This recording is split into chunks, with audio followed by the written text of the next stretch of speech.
मुलांनो, आज आपण लहान मोठ्या संख्यांचा चार्ट बघणार आहोत. ते तुम्ही शांत चित्तेने पाहावे अशी माझी नम्र विनंती.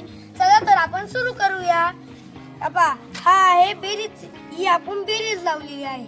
चला आता चेतन संग बोलूया. चेतन, तुझा हात कसा मोडला रे? अरे मी खेळता खेळता पडलो होतो.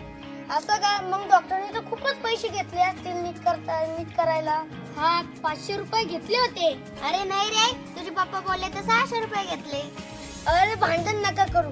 पहा मी कसं करतो. हे बघा, आपण इथं पहिल्यांदा 600 लावूया. हे 600 लावूया. इथं 600 लावले. आता तू म्हणलो आता 500 लावू. 500 घेतले होते, मग आपण इथे 500 लावूया. हे बघा, आपण आता 500 लावू राहिलो. 500 लावले. आता पहा, आता 600तून 500 गेल्यावर किती उरते? अरे इतकं तर आहे, 100चा फरक आहे. खूपच छान.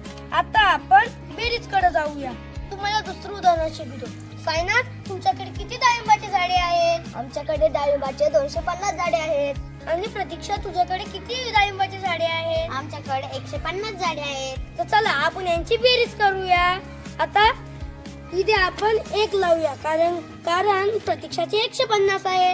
आणि आता सायनाथ, तुझे किती आहे? 250. 250. चला आता यांची बेरीज करा. सांग बरं आदित्य, यांची बेरीज किती आहे? हा अरे किती सोपं आहे. यांची बेरीज तर 400 रुपये आली. बरं, हे पण उदाहरण झालं. चला तिसरं उदाहरण पाहूया.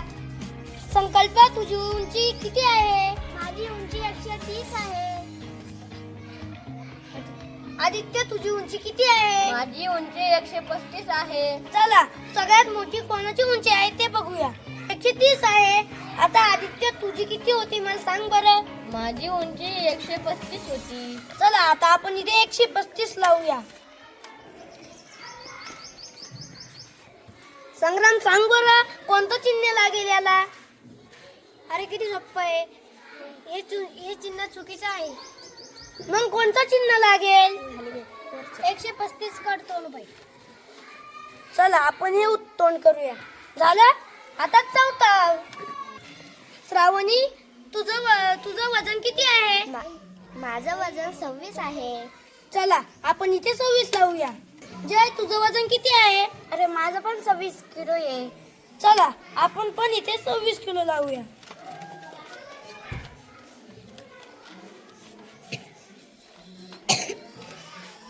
आता सांगा बरं चेतन, इथं कोणतं चिन्ह लागेल? अरे तुम्हाला एवढं पण कळत नाही का? इथं सेम टू सेम चिन्हच लागेल ना. बरं सेम टू सेम म्हणजेच इक्वल टू. बरं आपण इथे इक्वल टू चिन्ह लावूया. झालं. थँक्यू. आता अशा प्रकारे गणित, वजाबाकी आणि संख्यांचा लहान मोठेपणा तुमच्या वर्गात पाहू शकता. थँक्यू.